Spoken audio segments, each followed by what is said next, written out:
علی مرتضیٰ ہے علم دا دروازہ. علی مرتضیٰ فرماندے سارے قرآن دا علم جڑا نا بسم اللہ وچ بند ہے. سمجھ آئی؟ بسم اللہ دے وچ پھر جڑا با ہے نا پھر او دے وچ سارے قرآن دا علم بند ہے.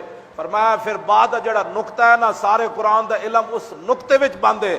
تے علی مرتضیٰ فرماندے انا نقطۃ البا، بسم اللہ دے با دا نقطہ علی ہے.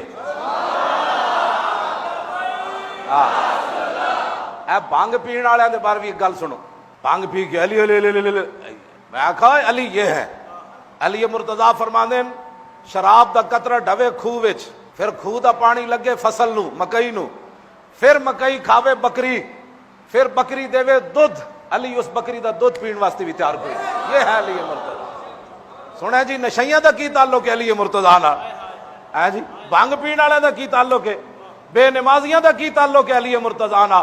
علی مرتضیٰ کو اللہ نے یہ شان عطا فرمائی. علی مرتضیٰ ایک رکعت پر جب پاؤں رکھتے تھے تو دوسرے پر جانے سے پہلے پہلے پورا قرآن ختم کر دیتے تھے. اس کو علی کہتے ہیں. ہاں مریم یک نسبت عیسیٰ عزیز، اسے نسبت حضرت زہرا عزیز، نور چشم رحمت للعالمین، امام اولین و آخر. مرتضیٰ ہے جی بانوے تاجدار حلتا، مرتضیٰ مشکل کشا شیر خدا. یہ علی مرتضیٰ. اسی انج علی دی شان بھی انج بیان کرنا، ساڑھے دل وچ کوڑ کوئی نہیں. ہاں اسی انج علی دی شان بھی انج بیان کرنا. جب ابو بکر دے پیچھے علی نمازاں پڑھیاں، عمر دے پیچھے پڑھیاں، عثمان غنی دے پیچھے پڑھیاں، تو 10 تریاں نو کٹ کے علی نو کی منیا؟ علی مرتضیٰ خود فرماندے میں اس ویلے موجود ہوں. علی اس وقت مدینے میں موجود تھے. جب رسول اللہ کو سے پوچھا گیا حضور نماز کا ٹائم ہو گیا کون نماز پڑھائے؟ علی مرتضیٰ فرماتے ہیں میں اس وقت مدینہ منورہ میں بھی موجود تھا، حضور کے گھر بھی موجود تھا.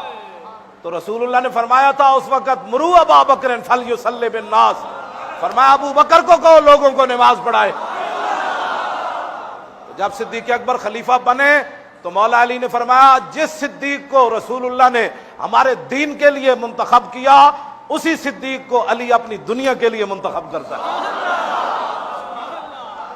اہل سنت کا ہے بیڑا پار، اصحاب حضور نجم ہے اور نو ہے عطرت رسول اللہ کی.